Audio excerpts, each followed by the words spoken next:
Well, hello there. Thank you for checking out another episode or your first episode. Either way, I'm happy you're here.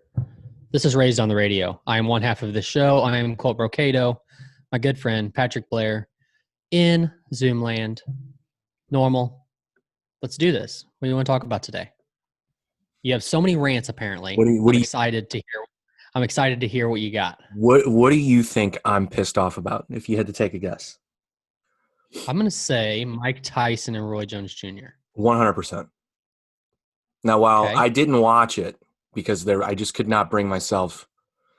Even if it had been free, I don't know if I could have watched it. I think I've explained before that Roy Jones is my favorite boxer of all time.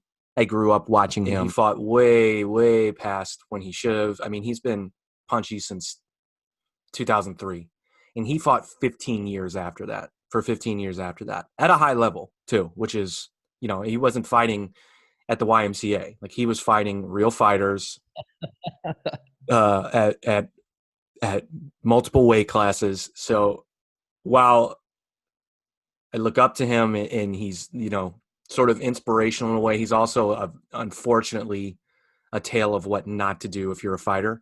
But he also inspires other fighters because he has that fighting spirit. Like, he just did not want to stop fighting. So What do you mean by that though? Like, what fighters shouldn't do? You mean like fighting past? Yeah. When you should be fighting? Is that what you mean? Okay. Yeah. When it becomes bad for your health, it's already bad for your health no matter how old you are or how many fights you've had. Right. But Right. when it becomes bad for your health just to get in there and take a few shots, that's what I'm talking about. Still one of the greatest ever to do it. Still my favorite. It's going to be hard for anyone to surpass him. I mean, there's him and Evander Holyfield. Those are my two favorites. Both fought way past when they should have been retired. So I couldn't bring myself to watch it. So even if it were free, I probably wouldn't have watched it because I think it was just, there were so many red flags about it in general. The judging, the rules, they're not going to go for knockouts, just everything about it. But then they charged you $50. And look, Right. I wasn't going to spend $50 on it. I just couldn't. Had there been a situation where perhaps you were over at my house and it was like, hey, let's have a few beers and watch this shit show, then yeah, fine, whatever. And I wouldn't even have asked you to split it with me. I'd just be like, I'll pay the price. just buy some beer. We're good. Financially and emotionally, I'll pay the price for this. But what really bugged me was I felt like it was a disservice to boxing. I feel like boxing already has a giant hurdle when it comes to the mainstream and drawing in casual fans. And, I think even for the boxing pundits and fanatics out there, I feel like they have to do a lot of explaining about boxing. Why are there so many belts? Why are there so many champions? Why doesn't this champion fight that champion? Why would that not be the logical choice of the fight to make coming up? I feel like myself and other people are constantly defending boxing or trying to justify horrible decision making. And this is just icing on the cake, in my opinion.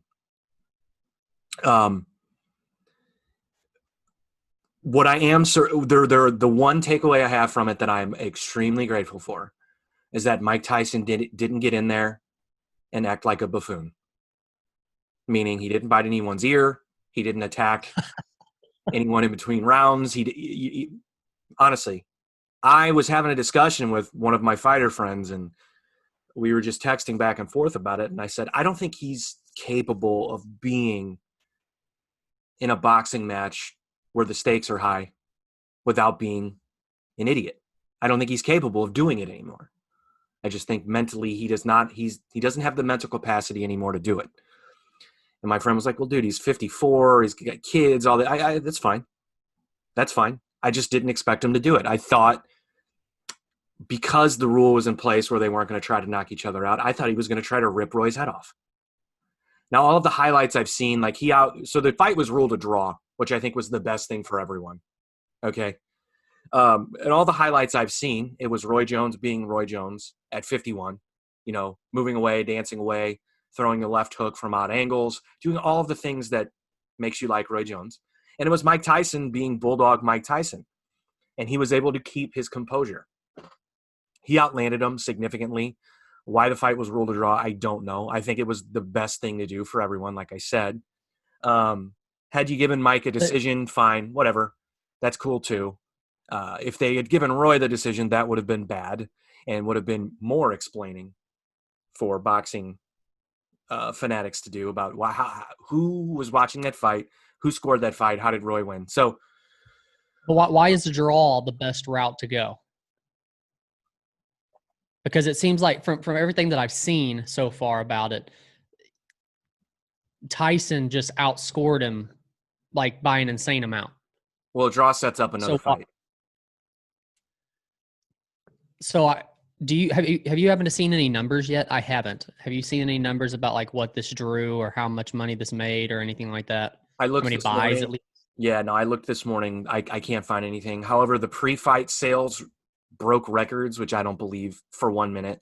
Like it was trending to do better than Pacquiao McGregor if that fight happens. I'm not buying it one bit. Wow. I think that was just, and all of the sources on that were goofy websites anyway. It wasn't like ESPN was reporting that. So no, I think it sets up another fight, and I think Mike said after the fight he wants to keep fighting. He has that fighting spirit back, but also he did say something that was cool. He said, we're both humanitarians. We wanted to sort of bring attention to the positives that could come out of this and this and that. Okay, that's cool because he and Roy Jones both are outspoken people. They have a lot of people that follow them. There were things about it that were okay, but what I didn't like is Mike then said he was happy that Jake Paul was on the card because without a fighter like he called Jake Paul a fighter, without a fighter like Jake Paul, casual fans aren't watching boxing. He's bringing a good audience to boxing that isn't there. Yes, and I could not disagree anymore with that. Why? Jake Paul, he's bringing a different. I'm not talking about him being a fighter. I'm talking about him bringing a different audience to boxing. Is that a bad thing? Yes. Because it's not of who that audience is? It's not a bad thing for the real fighters on the card, such as Badu Jack, who fought on the card, two-weight world champion. He's older. He fought a guy that, he should have wiped the floor with. He didn't finish him. He probably should have finished him. That's good attention for him. Like on the Logan Paul KSI card, the second one, you had guys like Billy Joe Saunders fighting on that card. Now, that card did 1.5 million views, I think, worldwide, and something like 800,000 on the website for that fight. I think that's great for a guy like Billy Joe Saunders because he is not being seen by a mainstream audience whatsoever. That is getting him attention that he needs. He's going to have a big fight coming up. I believe he's fighting Canelo, if I remember correctly. So that's going to do. But look, does he fight Canelo without that audience, without that exposure? Maybe, maybe not. I don't know. They should have fought 2 years ago, to be honest with you. I don't know if Billy Joe Saunders would have been ready, but either way. So, I get why that's – so I like that exposure for the real fighters on the card. However, Jake Paul fought in his second fight, and he fought a guy who's never fought before, who's a retired NBA player who had no business being in the ring, period. And to be honest with you, whoever sanctioned, whoever thought it was a good idea, because there had to be some sort of a vote. There had to have been a final vote. Whoever was that final vote to sanction that fight should be fired and should never sanction fights again. Because they're lucky that Nate Robinson didn't die when his head smashed against the canvas. Okay. Have you seen that knockout? I haven't yet. I heard about it, but I haven't seen it yet. They're lucky that dude didn't die. Okay. He had no business being in there, even with a guy like Jake Paul. Jake Paul, I don't like the guy. I don't like what he is. I don't like what he does. But I'll be the first to admit, he's an athletic looking guy and looks like he knows what he's doing in there. However, it doesn't mean that wasn't a shit show. And that's what made the entire card a shit show. And what he's going to bring, the more they keep putting him on these cards, are the people that only want a shit show and not a boxing match. I want a boxing match. I don't want a shit show. I don't. I didn't watch Logan Paul versus KSI either time. Do you know why? I don't care. They're not boxers. They're not fighters. They're only going to do it for so long. They're only going to cash in for so long, and they're going to say bye to the sport. You know, they're not going to fully embrace the sport. So, and Jake Paul proved after the fight when he was interviewed that he only wants to be a part of a spectacle. He doesn't care about boxing. So you know who he called out? Do you know? Dylan Dennis and Conor McGregor. That's what he called out. Good luck. Good luck getting the Conor McGregor fight. But also, that was just because. That was just to have his name put together with Conor McGregor. And you know who's to blame for that? Do you know who's to blame for Jake Paul even thinking he can do something like that? Who? Conor McGregor. For him being such a mainstream star that he could call out arguably the greatest boxer of all time, have no professional boxing matches under his belt, and go fight him on the biggest stage ever. Because of that, you got guys like Jake Paul who are delusional enough to think that A, they deserve to be on a card with Mike Tyson, Roy Jones, Badu Jack, and then he's delusional enough to think that he can call out somebody like Conor McGregor. And I'll even give it he's delusional to call out Dylan Dennis. Please make that an MMA fight. Please. Dylan Dennis would rip his knee apart in 15 seconds. 15 seconds. I was sitting here thinking about how different MMA is from boxing and how it would surprise me if you would ever see like a YouTube guy come to MMA and actually have an MMA. I mean, look at because I guess I don't know if it's just because of how much extra training it takes because of all the different elements that are in MMA versus boxing. Yeah. But you're never going to, I don't think you're ever going to see Jake come over and do like a UFC fight or even a Bellator fight or even amateur. I don't see it. I don't think it's possible. Well, look, if there are two guys who could potentially do it and who I could see doing it, it's those two guys, the Paul brothers. They both come from wrestling backgrounds. Like I said, they're both athletic dudes, man. They know how to move. Yeah. You know, which is, look, one of the biggest criticisms of CM Punk when he fought in the UFC is it was very clear that he's not an athletic guy. He's not. You know, his movement, the way he moved in the octagon, the way he threw punches, the way he defended himself, it was not someone who's naturally athletic. It's someone who had been through some training and was trying to learn, but it was already too late in his life for him to learn that and be efficient enough to compete in the UFC. But look, if either of the Pauls were to fight MMA, I think they both should go through the road. I mean, they should pay their dues. They shouldn't just immediately start fighting in the UFC. They shouldn't. They probably will if they do, but so I don't like that attention coming to boxing because again, it's just more explaining we have to do. And you know, that fight was the shit show of that card. You know, I don't like seeing guys who don't belong in there get hurt like that. You know, Nate Robinson got KO'd. He was out before he hit the floor, and then his face bounced off the fucking ground. It's not good, man. Look, it's not a good look. And look, when he got knocked out, he was rushing in with his chin straight up in the air with his hands down, like someone who's never fought before. That's what boxers do, right? Isn't that how you're supposed to do it? No, and this was after he had already been knocked down twice. So his brain said, his scrambled brain in the moment said, hey, just rush forward. He won't know what to do. Ding. Nighty-night. So, like with these two guys, do you think they were any part of the draw for this card? Do you think there's okay, I take that back. Do you think there's anybody else on the card that was a helpful draw besides just being Tyson and Jones Jr.? Well, I would love to say that Badu Jack helped, but I know he didn't because he's not a draw. It sucks. Like I said, he's a former champion. He's a beast. but I know that he didn't draw. And that's why he was fighting before Jake Paul. So yeah, Jake Paul brought all of the shitheads from the internet that I don't really give a fuck if they like boxing or not. I don't care. I don't want you to watch boxing. In fact, I don't even want you to watch MMA. Stay on the internet, stay a troll, be a troll. I don't want them to be I don't want them liking the same things that I do. I just don't. But but yeah, he brought you're a child. Look, man.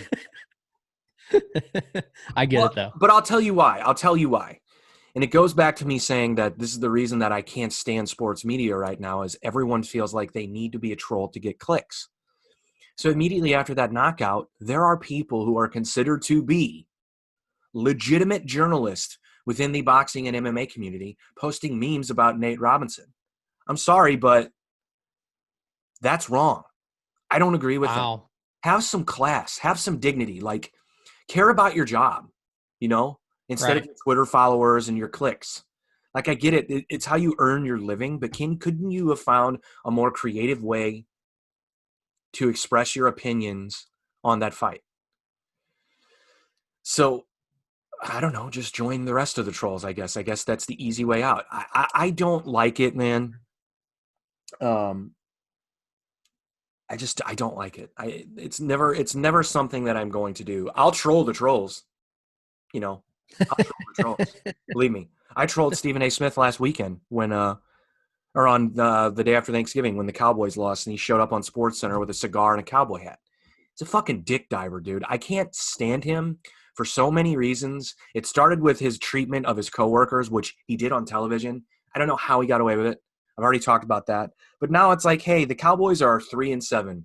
Time for you to move on. They're 3-7. They're not going to make the playoffs. Their star quarterback is out for the season. Their star running back can't get it together. He's clearly not right mentally. Move the fuck on. You're just a troll. You're not a journalist. You're not an analyst. Move on. There's only one thing in what you just said that I might have to disagree with, and there is a possibility they could still make the playoffs. Yeah, that's true. And I hate as soon as it came out of my mouth, I go, they're going to make the playoffs now. Thus giving him more of a platform to talk shit. Right. Yeah, they very well still could. It's going to take a miracle, but yeah, they're still mathematically in the playoffs, I guess. Which drives me nuts. Like they need to revamp something in the NFL. Like this division's been terrible for how long now? Well, the Eagles won the Super Bowl like what was that 3 years ago? Okay. I'm just saying, right. and then the Giants have won twice in the last 15 years, I guess. So as terrible as it is at times, they have 3 of the last however many Super Bowl champions. It's only terrible because the Cowboys are the biggest drawing, highest revenue generating team in the NFL, and they constantly fall on their faces. So I think that's what makes everyone else think it's terrible, and it makes the other teams, well, not to mention they have the Washington football team with the shittiest W font in the history of fonts and no team name. So I guess there's that nonsense as well. Don't get me started. I like Stephen A. Smith, I will move on, or I should move on, and I will. I'll move on from that. Well, I have to admit I'm just sour because apparently my team has no quarterbacks to play with today. Oh, that's right. So they have a quarterback. Since when? This morning. I forget the guy's name. He played for Wake Forest. They signed him as an undrafted free agent to play wide receiver, but he's going to take the snaps. Let me look up his name because they just announced it this morning. How nervous could you be if you were in this guy's position? I think he should play as loose as. But then again, I guess it's not like he was playing for Wake Forest, so it's not like he wasn't playing quarterback at a high level. So his name is Kendall Hinton. This was just a blurb I saw while I was doing things this morning when I had SportsCenter on. But yeah, Kendall Hinton transitioned to wide receiver late in a topsy-turvy career at Wake Forest. Until then, he was a dual-threat quarterback. As a freshman, he started 2 games and played in 9 before ending his season. He had mono and it ended the season. So he appeared to be the Demon Deacons quarterback of the future, but then he had an ankle injury in his sophomore year, spent most of his redshirt sophomore season as a backup. He was slated to start as a junior, but got suspended. Jesus Christ. Lost the starting QB gig and moved to receiver. As a senior, he caught 73 passes for 1,000 yards, and then wideout became his path to the NFL. He went undrafted, signed with the Broncos, hung in with Denver through training camp. Then he was waived on cutdown day while out of the league for over a month. Hinton worked as some sort of salesman. So now the Broncos re-signed him to their practice squad on November 4th. And then 3.5 weeks later, he is now their starting quarterback. So from vacuum salesman to quarterback in 3 weeks. That's an insane story. Because as you just said, he was basically a sporadic quarterback freshman year through junior, and then just his senior year, he became a wide receiver and then got drafted in the NFL as a wide receiver. Yeah. And now he's going to play quarterback again. That's insane. But he's clearly got some talent. I mean, that's the dude to legitimately be just a 1-year receiver and get drafted while he went, while he didn't get signed and was cut. I mean, still, that's pretty impressive. Yeah. And he gets the start over Colin Kaepernick because, hey, Colin Kaepernick's still available, everyone. Let's keep talking about it. Jeez. Who would you rather have as your starting quarterback today? This guy. Or Kaepernick? This guy. Give me 1 minute or less on why, and then we'll move on because I don't want to talk about Colin Kaepernick, but just give me. You're a Broncos fan, so I have to know.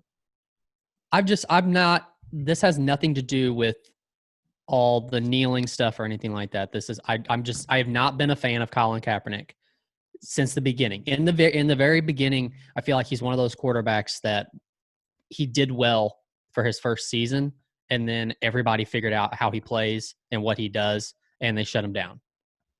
Then after that, now of course, the whole kneeling fiasco and everything else that he's been a part of. And I understand that he's sitting on the sidelines right now just waiting for somebody to call him up, but I think it's too high of an expectation. I don't think anybody wants that around them, especially in a season like right now. Oh, wait, so you mean football has something to do with it? Maybe, yeah. You're racist, bro. All right, let's move on from that. I know, right? I know, right? I can't spend any more time on Colin Kaepernick. But I had to bring there was something else. There was something else football related though. I was trying to think of, and I forgot it. You made me forget about it because you made me go on a rant about Colin Kaepernick. Had to do it. You had to. Well, I mean, I know what I was gonna. Before I forget, I was gonna mention PJ Walker. Do you see that he got his first win? He was playing for the the XFL team. He just got drafted this year. Yeah. And then he got his first start, or not? Was it a start, or did he come in later in the game? I don't remember. Either way, he got his first win as in his first game in the NFL. Who does he play for? I don't even know who he plays for. I don't remember. Did he play on Thanksgiving? No, I think it was last week. Now I have to know. I think. Double check me on this.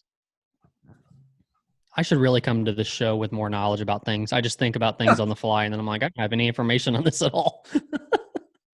Oh, Carolina. That was what I was thinking. Him last week? I wasn't sure. Okay, so yeah, he started. So what? I guess Bridgewater's out. Yeah, I didn't know that he started last week for them. Anyway, that's yeah. I was too busy. I was too busy gutting out another Browns win to pay attention to any other team. Yeah. So speaking of that, are you getting like somewhat excited? You even no matter how much you push it down, like there's got to be something inside you that's getting a little bit of excited. I mean, they got a pretty good record. Yeah, so here's the thing. That thing down inside of me is called diarrhea, and then as soon as they lose, I'm going to shit my pants, and then I'm going back to the way it should be, which is just okay. Keep playing. All right. And you know what? This week is a perfect setup for me to fall back to that place because they're playing Jacksonville. And who is starting for Jacksonville? Oh God. Damn it. Mike Glennon, who I believe is on his 6th NFL team in 3 weeks. I'm exaggerating there, but anyway. So he's starting for Jacksonville. So if the Browns defense can't contain Mike Glennon in that high-powered Jacksonville Jaguars offense. Jacksonville's they won 2 games this season, I think. I believe they're, yeah, I think it's 2. So to kind of wrap up what I was saying about the Jones Tyson card, overall, I'm grateful that Mike Tyson kept it together and actually looked like he wanted to be in there and wanted to fight and wanted to box and wanted to sort of had that sort of that passion that you used to see out of him. I mean, as much as you can see in that, in a 54-year-old, you know what I mean? But well, let me ask you this: from what you've seen, does he stand up to anyone boxing now? Like current high-level boxing, does Mike Tyson stand a chance to step into the ring with somebody? No. You're talking like a top 15 heavyweight.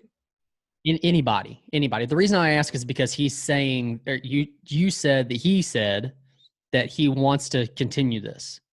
So is this does he just make the rounds with old fighters who are retired and just try and just, I have to figure maybe one more fight might be a draw if he can fight somebody high level. But after that, this goes away, it seems like. There aren't many retired. Or is it worth the time? Yeah, I don't know.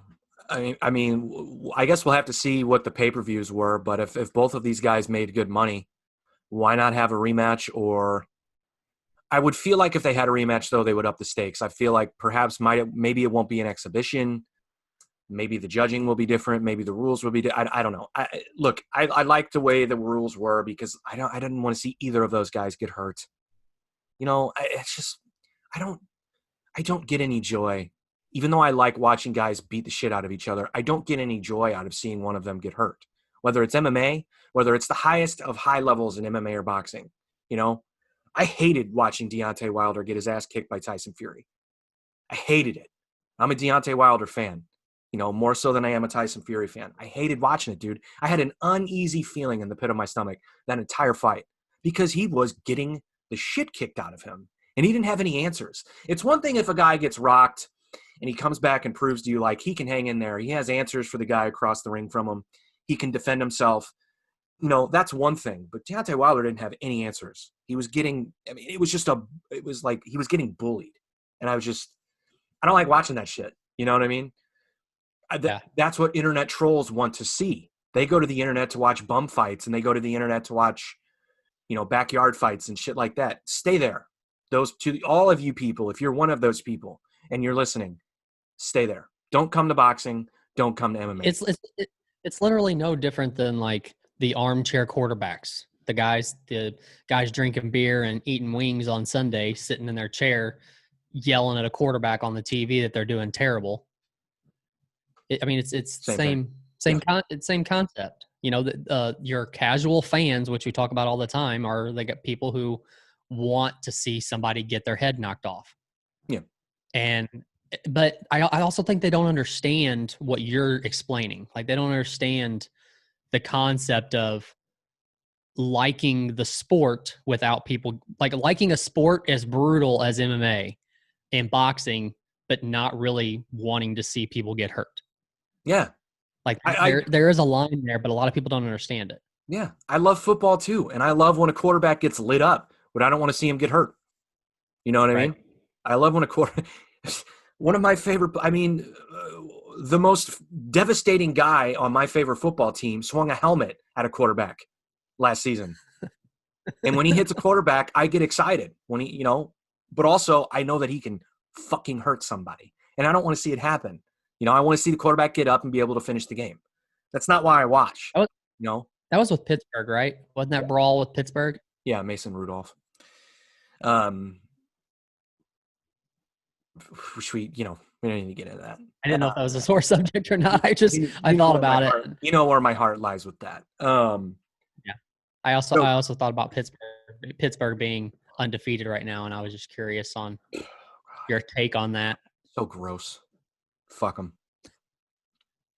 Okay, we don't have to stay on this. We can move forward. I just want to ask if Pittsburgh were to take it all the way and win a Super Bowl this year, does Roethlisberger retire?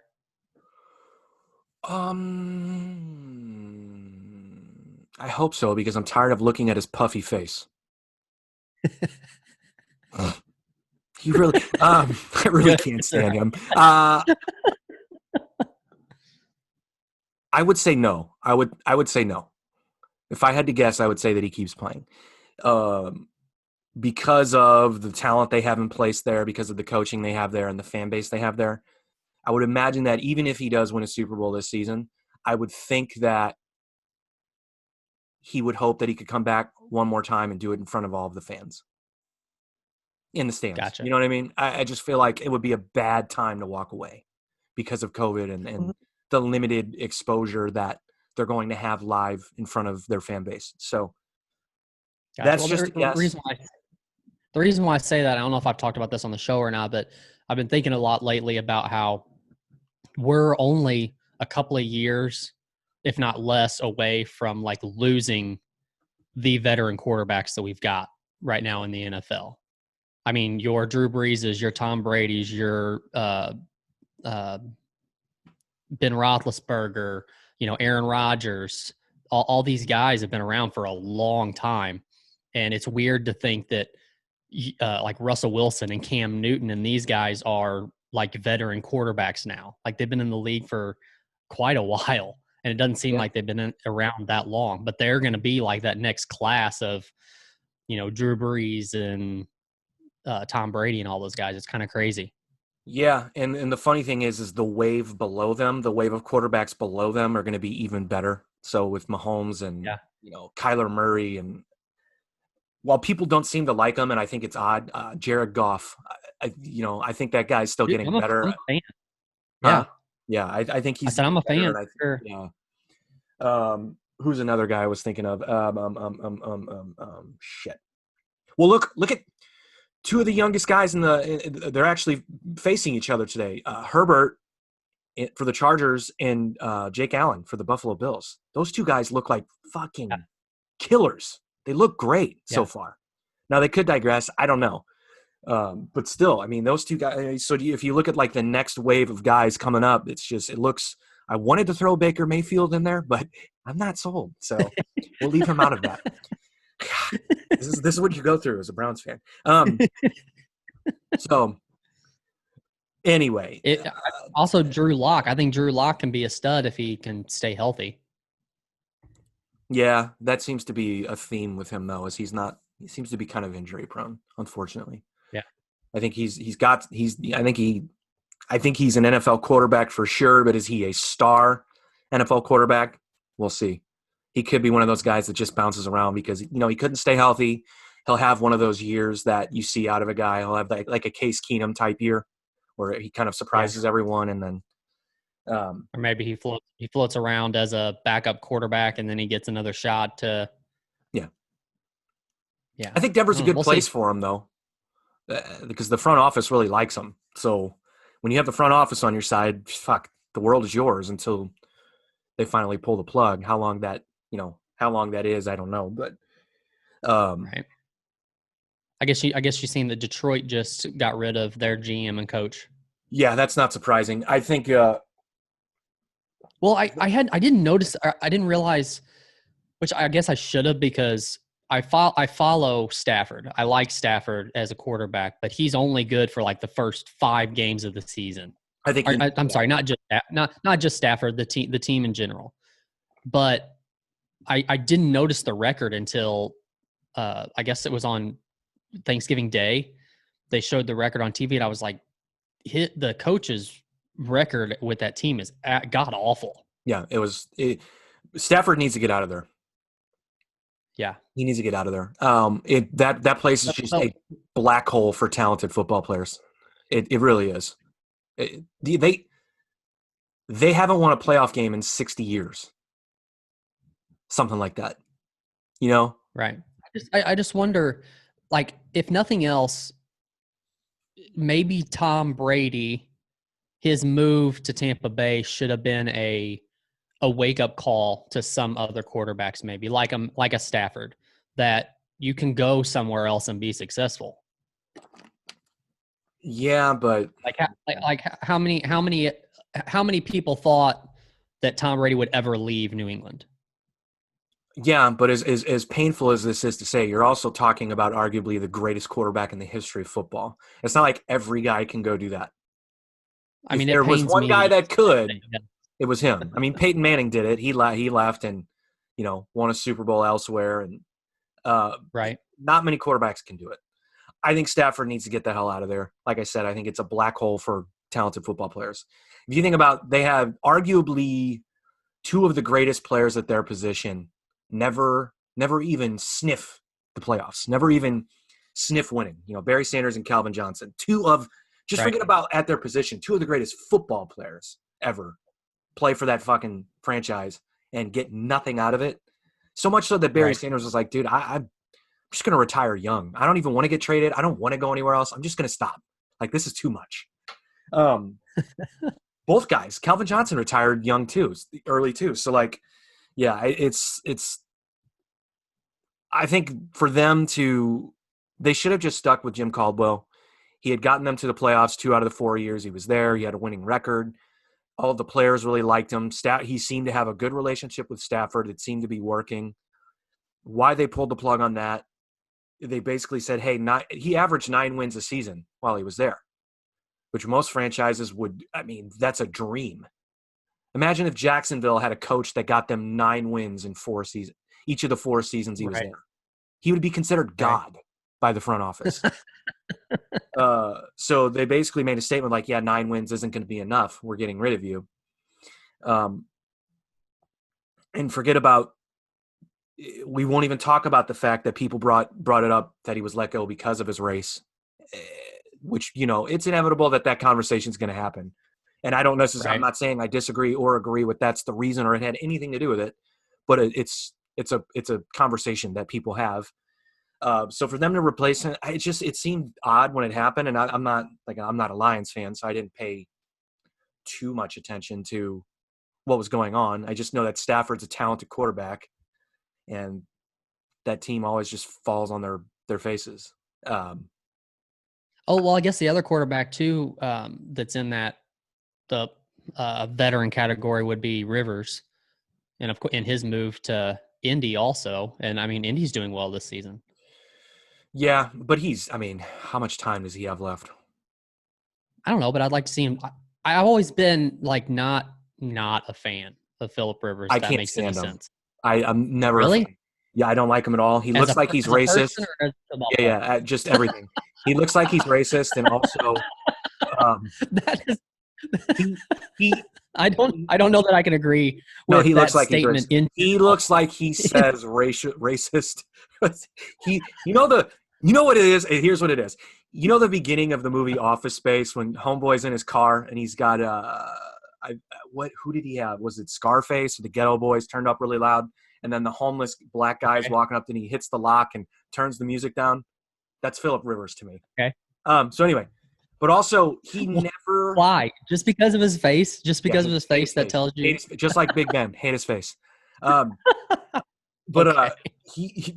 he also would go in front of cameras and he would blame things on his teammates. I don't like that at all. He did that a lot. Okay. He would never just own up and assume the responsibility when the team lost. And I don't like that. I think as the quarterback, sometimes you have to do that. And he always pointed the finger at other people on the field. I think that's bullshit. And the fact that San Diego let him do it for so many years, I don't know. I don't like that. So I joke about his face, although I'm not joking. It's more about the kind of teammate he was. I gotcha. Now look, when the cameras were turned off, those guys might have loved him and he might have been the best teammate ever, but doesn't really seem reassuring to me when my quarterback calls me out in an interview saying that because I dropped the pass in the third quarter of a tie game. That's the reason they lost, or that was the momentum shift. And I mean, he would go on television and say shit like that. So that's why. Why don't you like Okay, him? well, Other than his racist face. I just said I just said I'm not a fan of him. But before we get away from football, I want to bring up. I'm sure you followed the story, or at least seen the story of this chick who started for Vanderbilt yesterday, or that was the kicker for Vanderbilt yesterday. Yeah, she didn't start. Wasn't her Vanderbilt? Vanderbilt, yeah. No, she was a kicker though, right? Yeah, she did the Did she second half did kickoff. she only do one? Did she only do one kick in the game? Yes, one. Okay, so I need your opinion on this. Oof. Is it I mean, it's a big deal because of course she's made history by doing this, but should it be as big of a deal as it is?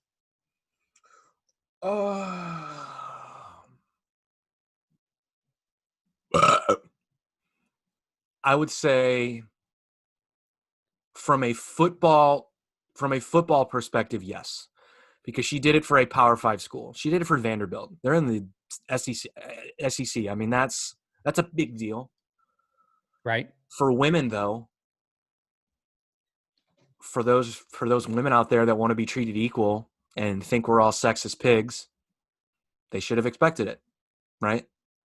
They should think, hey, we should all be playing football, right? So this girl shouldn't be their hero, I think is what I'm getting at. I got to be very careful about this because my wife does listen to our episodes, and she's just going to chop my nuts off.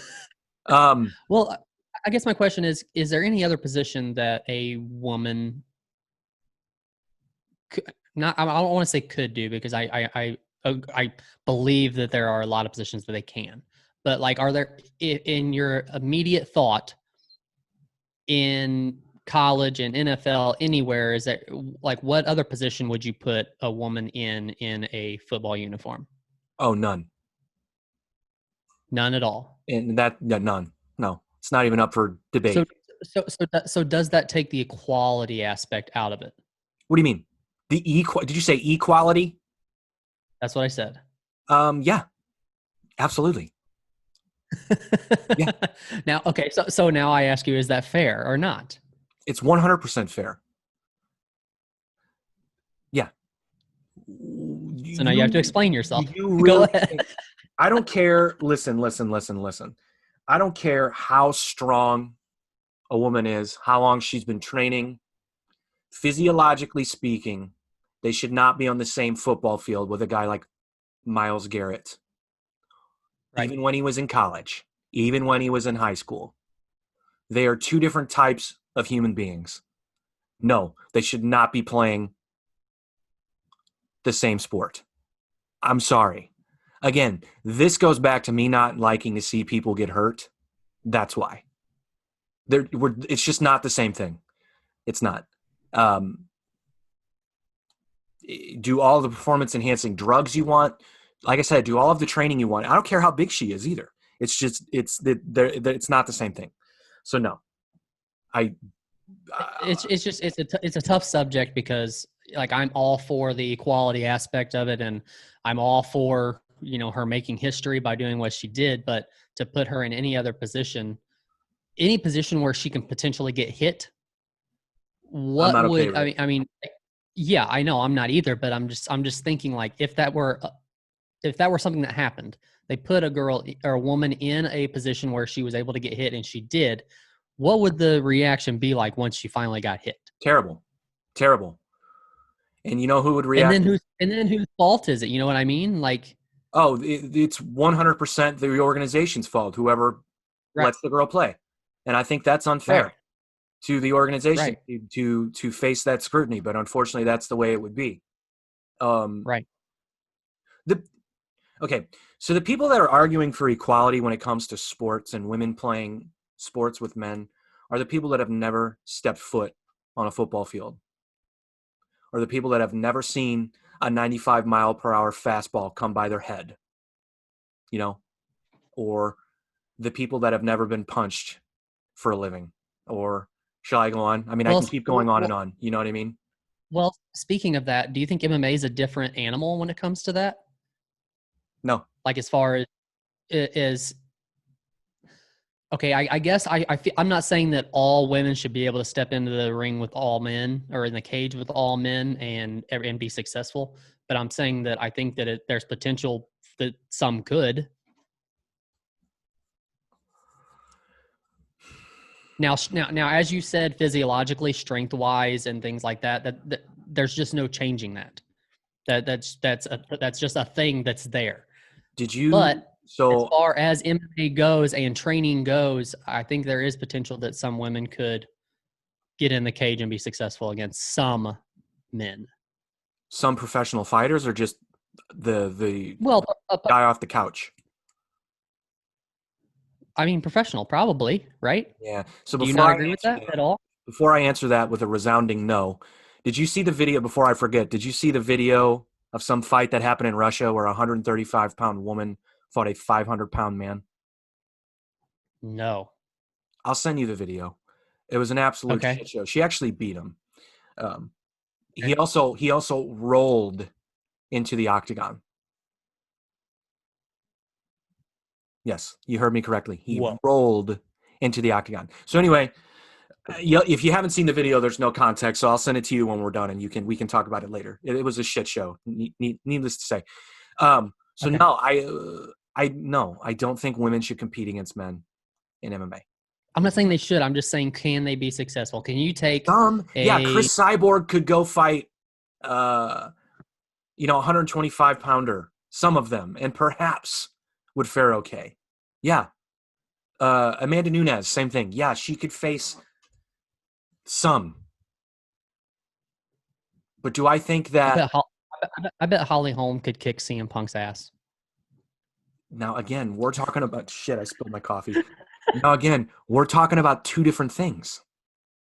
Well, you said professional fighter, and he was in the UFC, so I call him a professional See, fighter. you're finding a loophole for this argument, and I don't appreciate it. Um I no, have to make my argument valid.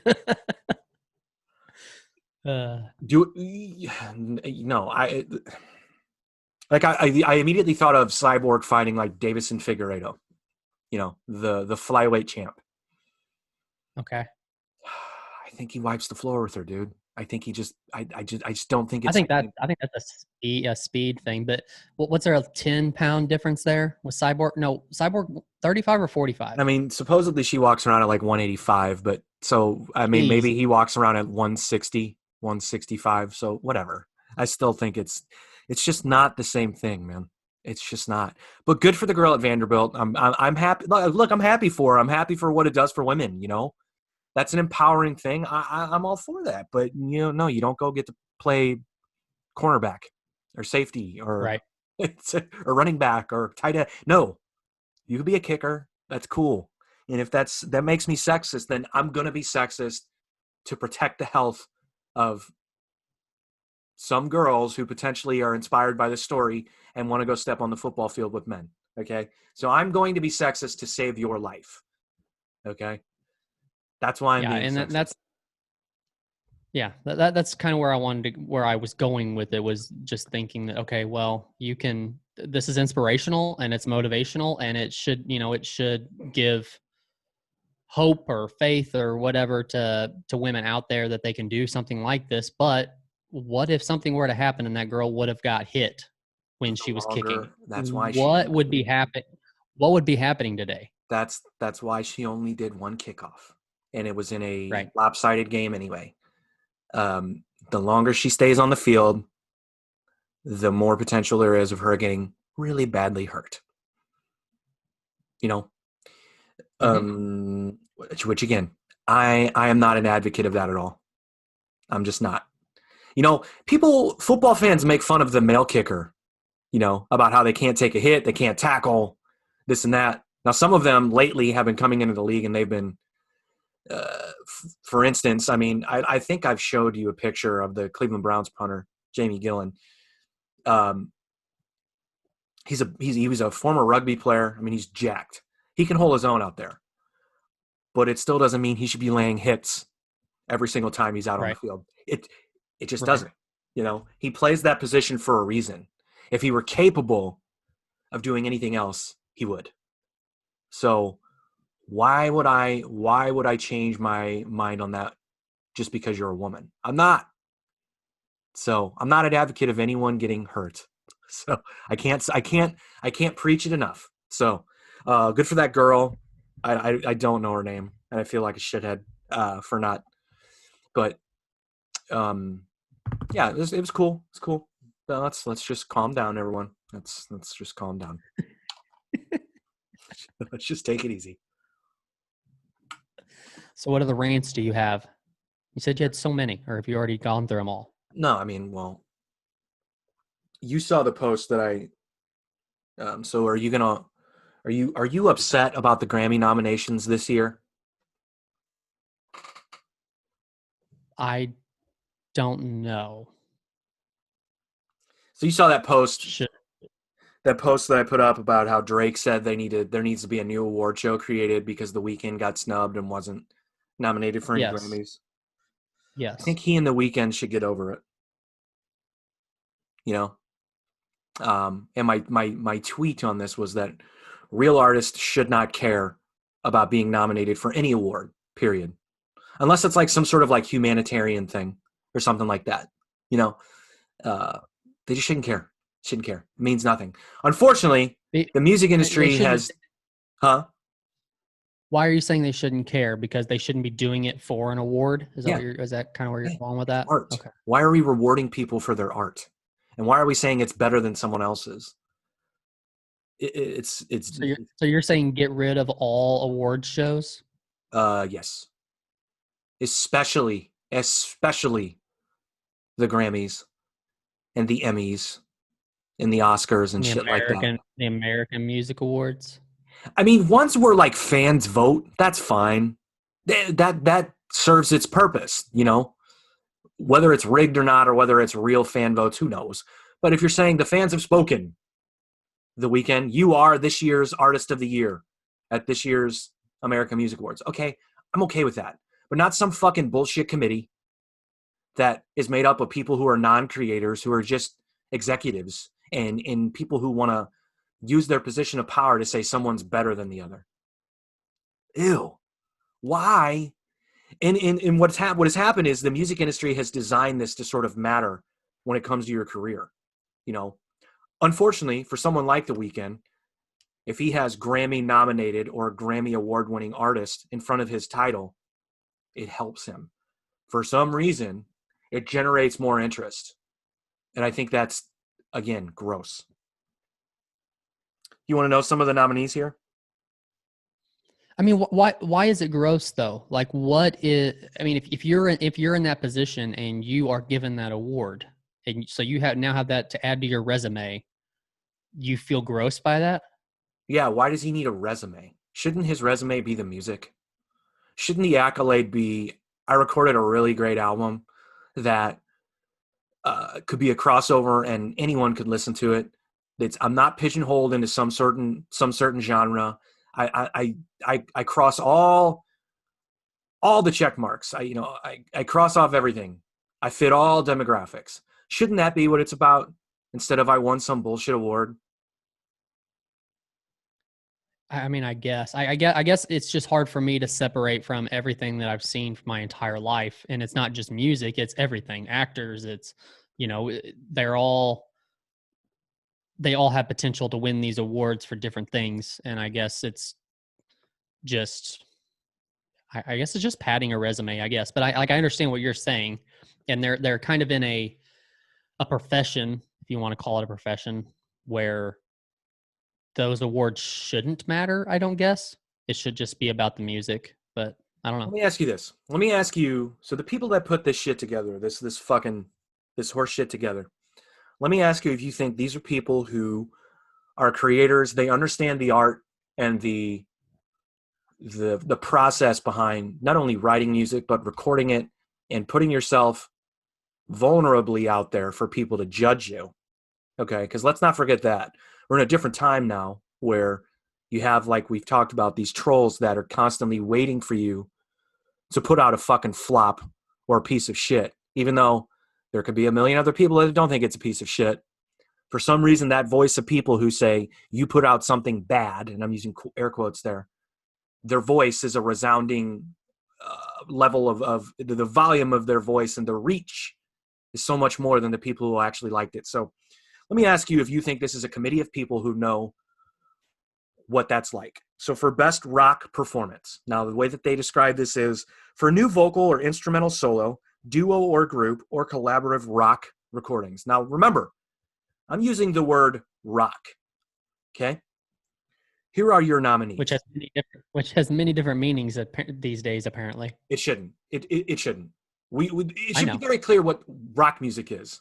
But for some reason, again, we don't know what it means. So here are the nominees: Fiona Apple, Big Thief, Phoebe Bridges, Haim, Brittany Howard, and Grace Potter. I know one of those. Okay. So I don't know if that makes me a terrible person or not. But it doesn't make you a terrible person. But you mean to tell me that of all of the rock artists out there, okay, true blue rock and roll, okay, and you can put some sort of other subgenre category within it: blues, alt rock, country rock, rap rock, I don't care. Of all of the true blue rock artists out there that, plug in a distorted guitar and rock, those are your nominees for best rock performance of 2020. It's bizarre. It's bizarre to me. No disrespect to anyone on that list that I just named. Okay? No disrespect at all. But come on. So what you're saying is it's not the artists, the artists you just named, it's not their fault. It's not their fault. They're making their music. They are the ones put on that list. They're just making their music. It's whoever's actually making this list and putting them into this. It's their fault for choosing them. But I'm not blaming it on the artist by any means. But can I say this too? There's clearly an agenda with those nominees. Based off of the genre of rock that they are? No, just because of who's on the list, who's nominated. Can I already predict who's going to win? I think Haim is going to win because they're the industry's next darlings. That's what I'm predicting. Because they're nominated in a couple of other categories as well. So if you don't know who they are, they're a all-female pop rock trio. Okay. I'm predicting that they win because, again, I think they're the industry darlings on that list. Fiona Apple's been around forever. Grace Potter's been around forever. Phoebe Bridges has been around. That's just my prediction. The agenda is, so kind of what you're saying is the agenda is to push an all-female rock band. Is that just for what's the word I'm looking for? Like, is it just for the presence of that? Did I say that? How is that what you mean, though? I don't know if I said that. Are you saying you're reading between the lines here? Well, the reason should be able to play football. The reason why I'm saying this is because I've never really but I haven't thought that much about it. Like, as far as there being what the agenda would be in this type of situation. But it kind of makes sense that if they're trying to push a certain, not really stereotype, but if what we're saying is correct, that they are trying to push an all-female rock band because of how it looks, then now I kind of understand I understand the agenda better. I just never really thought about there being an agenda. Yeah, I think that's all there is with the Grammys.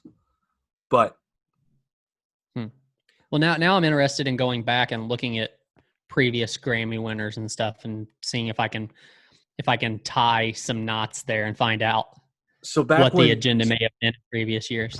So back when Metallica was nominated for their first Grammy, do you know who won Best Metal Album that year? I can't believe you don't know this story.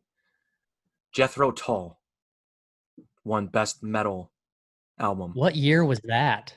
I think Metallica is when Metallica was nominated for And Justice for All. I want to say, it was definitely before they put out the Black Album. But yeah, So Jethro. like what decade? That would have been late '80s, early '90s, I believe. When did I don't Okay, I it don't doesn't want this matter to sound what bad. decade. Jethro Tull was never a When metal band. It's never has never been considered a metal band. It's ridiculous. I know, but my question is, when did Jethro Tull stop being like relevant? Well, according to the Grammys, man, Jethro Tull was always relevant, man. You see where I'm going with this? Have you don't see yet? But Let's. what would be the reasoning for pushing Jethro Tull as a metal band? I have no idea. I have no who again, only people who don't create would think of this shit.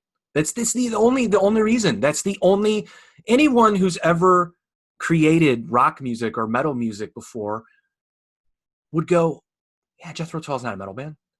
What are they talking about? So, and that was the reaction. Okay. Best rock album. For albums containing at least 51% playing time of new rock, hard rock, or metal recordings. Okay? Playing Fontaine, time where? Radio wise? no, just the that overall percentage of the album that is that are those categories or those things. Oh, That's okay, what they okay. mean. I gotcha. Fontaine's DC, Michael Kiwanuka, Grace Potter, Sturgill Simpson, and The Strokes.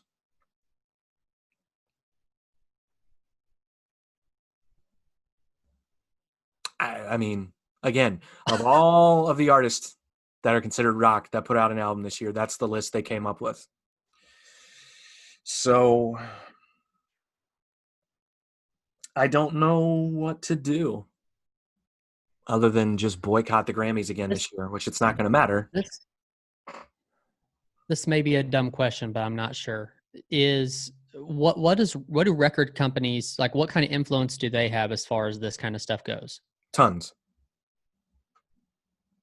So, I mean, is there a lot of money, lot of money that backs this from record companies? I would imagine. I would imagine that the who are they? Let me look up the actual term of the grant, like the hang on, the Recording Academy. Yeah, that's what they're called. Run by a bunch of people who have never recorded music. Clearly, yeah, I would imagine that all three of the power major labels have something to do with it. Because how do you think that best new artist category is created? You don't think that that's somewhat influenced by record labels? You know, they want their new artist to be a Grammy winner. You know, I remember when Christina Aguilera won Best New Artist that year that she was nominated, and it was a big shock. Why are you shocked by that? You're the biggest. They're trying to make you the biggest pop star on earth. Like, of course, right? And good for her. That's, you know, and for someone like her, winning a Grammy worked wonders because, again, it was the way that you could spin.